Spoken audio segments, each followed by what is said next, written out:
You probably have heard of Transformers before. Maybe it was from this, or maybe it was from this. But the majority of the people I know them from this. eBay. These very atrocious movies.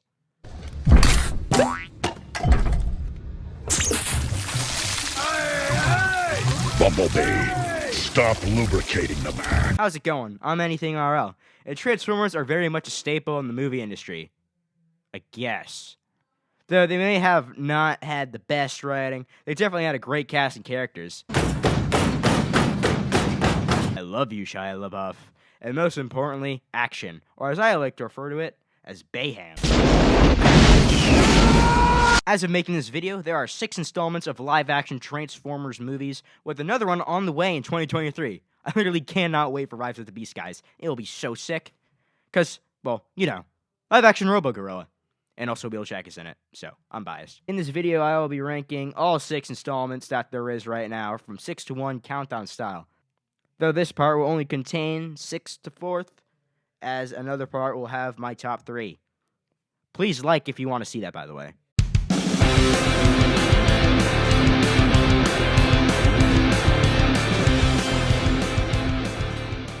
What do you really want, Megatron? What anyone wants, human. Transformers: The Last Night. This movie sucks. It is way too long. 2 hours and 34 minutes of just pure robotic garbage. It starts off with this medieval fight scene, which, don't get me wrong, it's a good scene. It's a really good scene. It's very entertaining. The problem is that's a Transformers movie. If I watched this scene prior to the film and you didn't tell me it was Transformers, I would have thought it was some, like, Braveheart sequel or reboot. That's what I would have thought. It literally looked like that. Oh, and this movie, as I said, is unneededly long. They have a scene of a guy drinking a boo for 5 whole seconds. Look.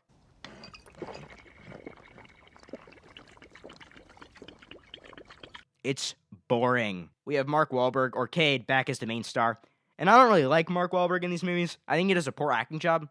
Though I could totally be biased, because I love Shia LaBeouf. I love his character. Nobody could replace him. Though he's really the only returning main character, as we get a new character named Isabella, who's like this rebel girl. She's like a kid, who's like a badass, I guess. Though she's like a perfect badass character. That's not a compliment. Like, she literally is a written yippee-ki-yay motherfucker to the max kind of type. Like, there is a scene where she just Chad walks over to the Decepticons by herself. No one else, just the Decepticons. It's like ghost town.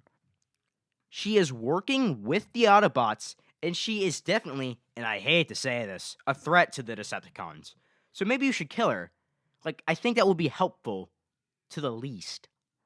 Or maybe she's just so cool that the Decepticons are just quivering by just the sight of her, and are too scared to shoot because they know she'll go, like, ballistic barrage and just turn them into tuna fish cans or something. I don't know. I think it was kind of stupid. Also, a lot of the quips in this movie aren't funny. They miss, and when they miss, they crash and explode. You're a hell of a father, Cade. Don't forget it. Hell, my dad never called me. Hound, you don't have a father. You're a robot from Cybertron. Are you trying to say Quintesson never called you? Dude, Quintesson's like God. He's basically God of Cybertron. If you guys don't really know who Quintesson is, he basically is God. He creates Transformers. Like, they don't give birth. You know, it's not like Optimus Prime, gives birth to Bumblebee. No, they get made like a robot does normally by Quintesson.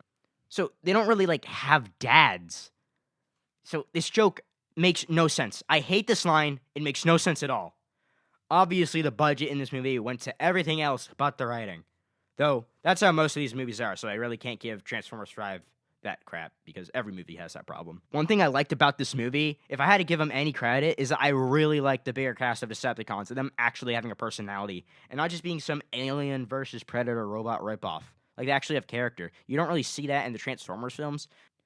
You mostly see Decepticon character from Megatron Starscream, but it's usually the same thing. Megatron being like, I want to kill everybody, and Starscream being like, I want to kill everybody, but I also want to be the leader. So I'll kill Megatron, then I'll be the leader, then I'll kill everybody. It's just a nice touch to have Decepticons actually have some personality for once. Though the way they introduced them, like 2016 Suicide Squad style, just was so cringe, dude. Like, that just kind of ruined it a little bit for me. Though the cast of characters were really cool. Mohawk Nitro Zoos. Gonna miss you, Tim. Thank you for your hospitality, Brad. I know where you live, Enrique. Say hello to your wife for me. Dreadbot, Onslaught. They were funny. They were pretty funny. I have to admit they were pretty funny, but they just had a lot of stupid jokes. It's like you're at a Decepticon and you're making like a penis joke. It just, it's weird, but it's funny. It's all right. This movie also brings back everyone's favorite, Barricade. Barricade is no doubt the best character to come from Bayverse movies. Though in this movie he has a completely different design, which I do like, but I rather prefer his Transformers 1 design more. It's just cooler. And then they waste him in the movie. Oh, and in Transformers 1, when Bumblebee and Barricade have that awesome fight scene and car chase, and they both become rivals, and it's, like, really cool, and, like, you just want to see what would happen next? Well, guess what? This movie has a reunion between the two. Isn't that so cool? A reunion. But this time it's, like, a 15-second car chase, and Bumblebee just claps Barricade without breaking a sweat. Well, if Transformers could sweat. 10 years of all that hype for another battle, and it was a letdown. A total letdown. Not surprised, just disappointed. Actually, not scratch that. I'm furious. Barricade's so cool, man. You guys just did him dirty. Oh, and something about Quintesson being a girl and not a multiple-face robot is just all right. I don't mind it just being a girl because I'm gonna be honest. The idea of something having 6 faces and it's like a boy and a girl, it's just like it's a little freaky on screen. So it's fine. I don't really care if Quintesson's a girl. Yeah, it's a character that doesn't really need to have a gender, if I'm going to be honest. Optimus goes turbo in this movie, as you guys probably all know. Only in the end, though, Bumblebee, speaks for no reason. There's literally no reason why he's able to speak now. Just all of a sudden able to speak with a cheesy, "I'd die for you" line. I would lay down my life for you. And Optimus is good again. It's just that easy. Optimus is fine. He's like, yay, I'm so good. This movie is pretty dumb and stupid. It's not even a movie you can watch to make fun of. Like, it's that bad. It's super unwatchable. Before I move on, I also thought Cogman was funny. Cogman, My lord, you ruined the moment again. I was making the moment more epic. Just be quiet. I thought the Wiccan Society was kind of dumb. Like, I'm sure Harriet Tubman had better things to do than worry about keeping a secret of an alien robot. I feel like, when she was alive, she had more important things to do when she was alive. But I don't know. That could just be me. Hot Rod was French. That's negative, by the way. And most of the budget money definitely went to Anthony Hopkins for trying so hard to carry this movie. I'm so sorry for you, Anthony. You did not deserve this. No matter how much money was in that contract, it just does not matter, dude. I'm so sorry. And thank you for trying. Thank you for trying like nobody else did in that movie. So just thank you for at least trying.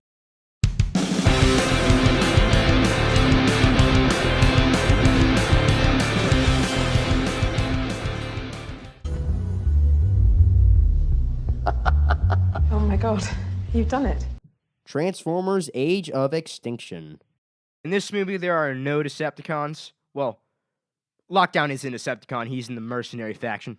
But he is the main antagonist, killing mostly Autobots for the government in return for parts.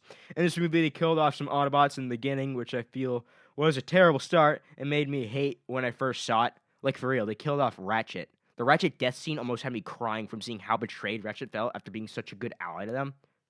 They also killed Leadfoot. Leadfoot's my boy. Therefore, this movie's bad. Of course, we have Mark Wahlberg as the lead character who has, like, a daughter, and the daughter's boyfriend tag along. TJ Miller's also in this movie, but he, like, dies horrifically. Yeah, that's what you get for being an emoji movie. Now, where's James Corden? They also got this boss guy named Josh, who's, like, a CEO of a company, who makes an element that can change objects called Transformium. I swear I'm not making this up. Obviously, they use the introduction for what these movies do best besides action.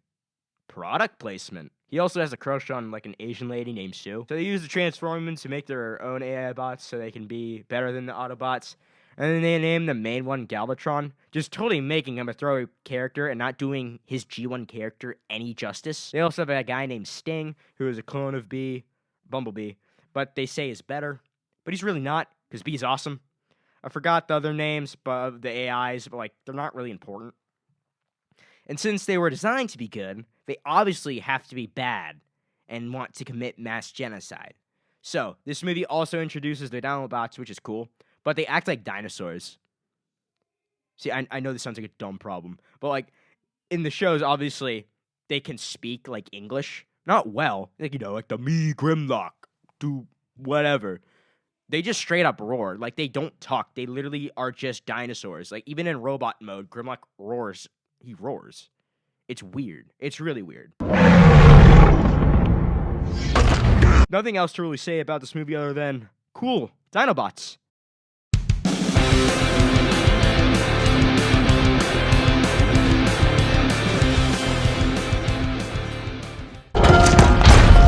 I am directly below. Enemy scrotum. Transformers Revenge of the Fallen. I'm kind of surprised because when I was little, this used to be my favorite, but that's because I did not get a lot of the gross sexual humor this godforsaken movie has. Just look at Wheelie. Say my name, say my name. Can you stop? I watched this movie actually with my dad the other day, and we stopped midway through just because of how super uncomfortable we both felt. There are a lot of scenes in there where I did not want my dad sitting right next to me. It's just super unsettling and uncomfortable. This movie's humans consist of Sam, Michaela, Simmons, and Leo, with of course Major Lennox and everyone's favorite Witwicky parents, Ron and Rudy. Rudy's like one of the best characters in this movie. Hey, Professor, I'd do anything for an A. So the movie opens with this scene in Africa of this like tribe, I guess, in Africa fighting the Fallen, which is like, the big robot guy in the movie who's like really bad and he's like really old, and that's basically his character. He's old and he's bad and he wants revenge. Hence why the name Revenge of the Fallen. I know, right? That's crazy. After that, they transition to China, where the Autobots and a military squad are trying to find a Decepticon. Obviously, they do, because He's here. I smell him. Ironhide has a nose. Ravager transforms into robot mode and starts crushing people on the highway, doing bad things. And then they cut to another Autobot squad trying to take down Sideways with the help of RC and her trio, Sideswipe, Skids, and Mudflap. Skids and Mudflap really do help to create this movie. Though I do like their ice cream truck designs.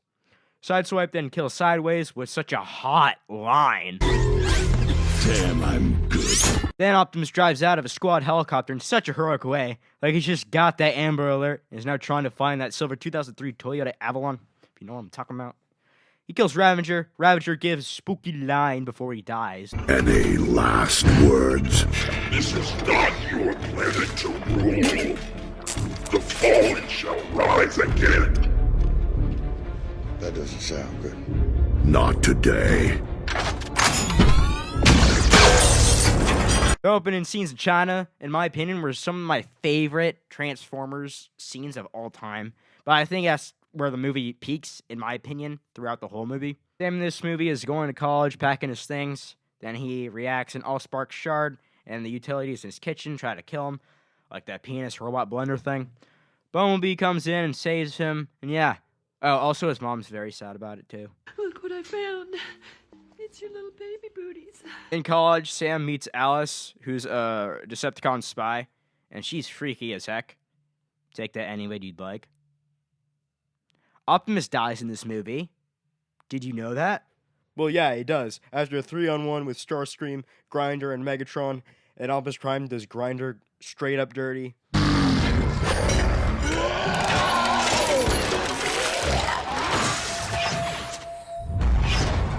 Piece of tin. Megatron kills Optimus Prime after all that. And that wakes up the Fallen, who is an arrogant asshole. I don't like him. He's too cocky, and he's a bitch. Anyways, they find out about this Matrix, or Sam and the gang, they find out about this Matrix that could bring Optimus back to life. And guess what? They find it, but with the help of Jetfire, who is an old fart.